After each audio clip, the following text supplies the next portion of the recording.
ഇറാന്റെ ആക്രമണത്തിൽ ഒരാൾ കൊല്ലപ്പെട്ടതായി കുവൈറ്റ് വിദേശകാര്യ മന്ത്രാലയം അറിയിച്ചു.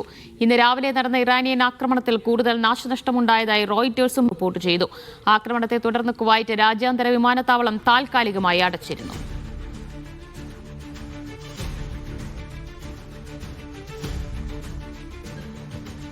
MCA നാസർ വിവരങ്ങൾ നൽകും. MCA, അതിരൂക്ഷമായ ആക്രമണമാണോ കുവൈറ്റിൽ നേരിടേണ്ടി വരുന്നത്? ഇപ്പോൾ ഒരു പൗരൻ തന്നെ കൊല്ലപ്പെട്ടു എന്നാണോ വിദേശകാര്യ മന്ത്രാലയം അറിയിക്കുന്നത്? ദിവ്യ, അല്പം മുമ്പാണ് കുവൈത്ത് വിദേശകാര്യ മന്ത്രാലയം ഔദ്യോഗികമായി തന്നെ ഒരാൾ കൊല്ലപ്പെട്ട വിവരം സ്ഥിരീകരിച്ചിരിക്കുന്നത്. ഇദ്ദേഹത്തിന്റെ കൂടുതൽ വിശദാംശങ്ങൾ അധികൃതർ പുറത്തുവിട്ടിട്ടില്ല.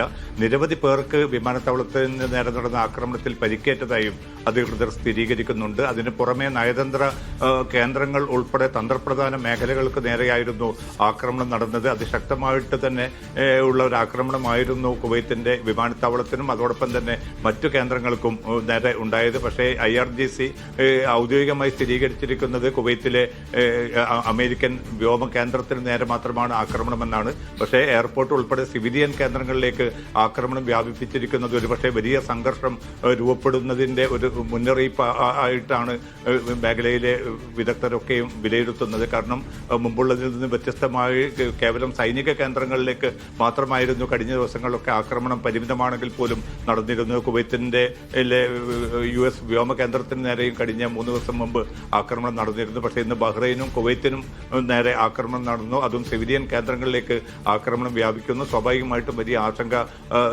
രൂപപ്പെട്ടിരിക്കുന്ന ഒരു സാഹചര്യം തന്നെയാണ് ഉള്ളത്. കുവൈത്ത് എയർപോർട്ട് താൽക്കാലികമായിട്ട് അടച്ചിരിക്കുകയാണ്. എപ്പോൾ എയർപോർട്ടിന്റെ പ്രവർത്തനം പൂർണ്ണ സ്വഭാവത്തിൽ പുനരാരംഭിക്കുമെന്നത് സംബന്ധിച്ച് ഔദ്യോഗികമായിട്ടുള്ള സ്ഥിരീകരണം വന്നിട്ടില്ല. അതേസമയം വളരെ ശക്തമായി തന്നെ തങ്ങൾക്കെതിരെയുള്ള ഏതൊരു കടന്നുകയറ്റത്തിനെതിരെയും ചെറുത്തുനിൽപ്പ് തുടരുമെന്ന ഒരു പ്രതികരണമാണ് ഇപ്പോൾ ഇറാന്റെ ഭാഗത്തുനിന്ന് ഉണ്ടായിരിക്കുന്നത്. കാരണം അമേരിക്ക കിഷം ദ്വീപിന് നേർക്ക് ഇന്ന് രാവിലെ ആക്രമണം നടത്തിയിരുന്നു.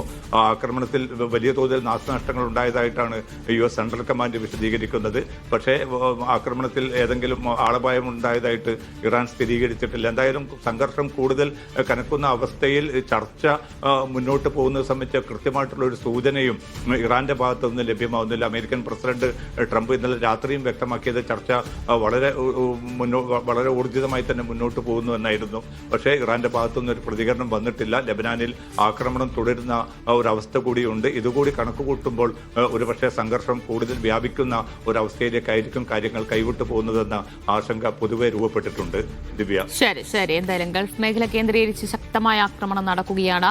ഇറാൻ ആക്രമണത്തിൽ ഒരാൾ കൊല്ലപ്പെട്ടു എന്നാണ് കുവൈറ്റ് വിദേശകാര്യ മന്ത്രാലയം അറിയിക്കുന്നത്. MCA നാസറാണ് വിശദാംശങ്ങൾ നൽകിയത്.